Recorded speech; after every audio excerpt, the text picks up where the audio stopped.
Good evening. Today I will be sharing with you information that I researched concerning Jay-Z and his 360 deal with Live Nation Entertainment. Live Nation is a concert promoter, and these 360 deals gives Live Nation a chance to compete directly with music labels. If you don't know, a 360 deal is when a label becomes partners with the artist it signs, investing in their brand on the ground floor to develop the acts into profitable entities by providing business acumen, administrative support, and guidance. In return, the company is granted a right to share in the income from all of the artist's revenue sources, including music publishing, merchandising, endorsements, and live touring. There are three sides in the Jay-Z 360 deal with Live Nation. The main persons being Sean Jay-Z Carter, the artist, and Irving Azoff, who was a personal manager. At the time of the negotiation, he was executive chairman of Live Nation Entertainment and CEO of Frontline Management. He resigned from those offices on December 31st, 2012. Another affiliate in the negotiation is Michael Rapino, CEO of Live Nation Entertainment. The negotiation with Jay-Z and the other two parties was to determine the gains from merchandising, recording, and publishing rights, as well as other ventures for Jay-Z. Here is what Jay-Z and Live Nation got from their $152 million 360 deal. Live Nation would finance the startup of a venture that would be an umbrella for his outside projects, which include Jay-Z's own label, music publishing, and talent consulting and managing. Jay-Z expected to receive a contribution of $5 million a year in overhead for 5 years, and another $25 million available to finance Jay-Z's acquisitions or investments. The venture is, as we know, to be Roc Nation, with split profits with Live Nation. The overall package for Jay-Z also includes an upfront payment of $25 million, a general advance of $25 million that includes fees for his then tour with Mary J. Blige, an advance payment of $10 million in album for a minimum of 3 albums during the deal's 10-year term.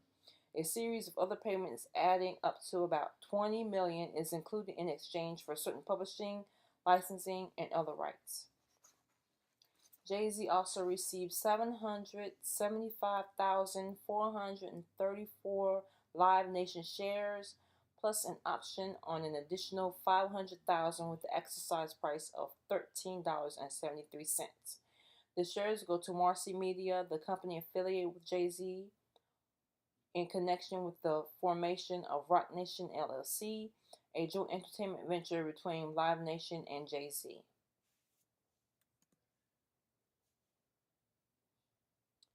In negotiations, there are underlying interests of both parties, and a way to understand what the other party wants is to put yourself in their shoes. Michael Rapino, CEO of Live Nation, has a knack for doing that while thinking about the artists he signs. He realizes that he must be differential and accommodating because without a regular caravan of acts, he has nothing but empty seats and red ink. Jay-Z believes that a 360 deal is bad unless you're doing artist development. He states, "I'm an artist-friendly executive as well. You can't take someone's rights, profess to be an expert in that field, and then not do anything for it. If you're sharing and partnering with an artist, you better build an artist, or the record company is going to lose out. You could make a 360 deal with an artist, and maybe you don't have the artist 2 years from now. We can't, as record executives, expect to take someone's rights and not add value. If we're adding value, it's a partnership."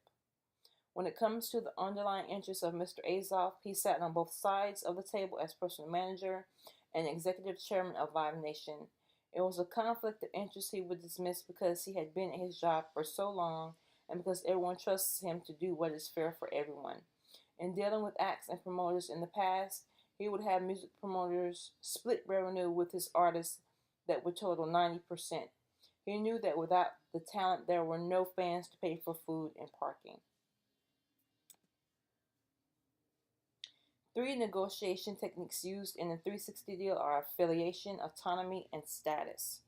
Even though Jay-Z is an entrepreneur, he practices affiliation and believes in partnerships to help himself as well as others. From his viewpoint, Live Nation is a company with the financial backing that can help him in his ventures to make himself money but while he is working for himself, he's making quite a bit of money for Live Nation too.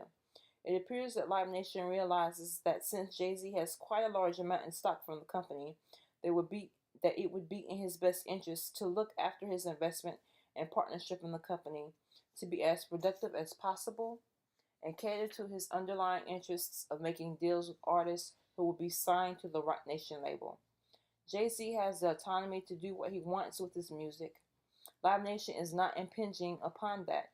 Even though Live Nation will make money off merchandise and the 3-album deal that Jay-Z has with Universal Music Group under this contract, Jay-Z still owns his publishing rights, even though Live Nation will have a split of the publishing rights as well as the licensing rights. Another negotiation technique in this 360 deal is status. Jay-Z got the superstar deal of a century. He received a lot of perks from Live Nation, who admires Jay-Z. If Jay-Z was in the standing of artists such as Madonna or Nickelback, he would not have gotten such a good deal, and I'm sure his negotiating skills had something to do with it too. What went well in this negotiation was all of the positive media and press for both Live Nation and Jay-Z. Jay-Z's 360 deal set a high standard for artists and what they could and should ask for when conducting a 360 deal. The positive press possibly gave both affiliates a good, trusting feeling when partaking in a deal with their counterparts.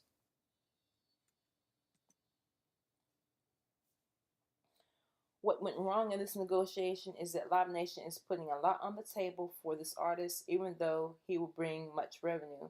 This is a fairly young company with a lot of debt. Live Nation is putting up millions for Jay-Z and the other artists, but the company has $800 million in debt. If Jay-Z knows the details, he is a partner and shareholder in the firm, and he will work as hard as he can to make sure that the company stays above water while he is an investor and partner. But what happens after the 10-year contract is over?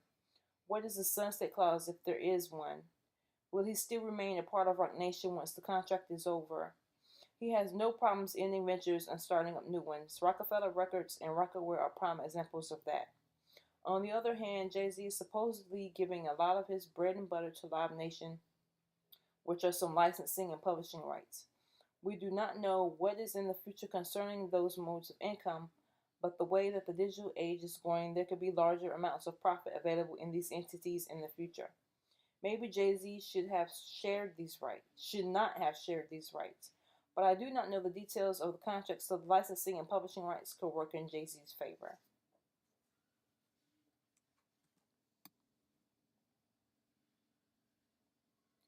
What was accomplished? As I've stated before, Jay-Z received an extraordinary deal. Live Nation would finance the startup of a venture that would be an umbrella for its outside projects, which include Jay-Z's own label, music publishing, and talent consulting and managing.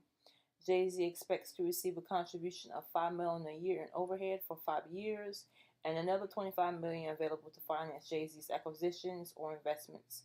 The venture Roc Nation will split profits with Live Nation, and the overall package for Jay-Z also includes an upfront payment of $25 million,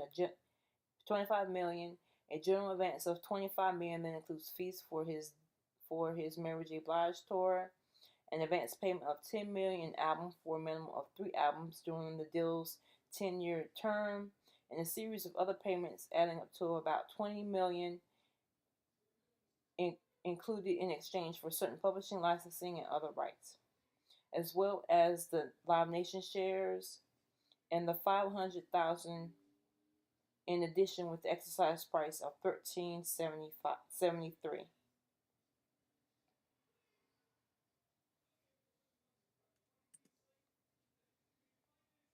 I believe that this agreement was a win-win for both affiliates. What more could one get out of the other, if anything at all? Both parties have gotten as much as they could reasonably get, and everyone is satisfied for now. CEO Rapino thinks that in making these deals with artists, from t-shirt sales to recorded music, have far better profit margins than live concerts.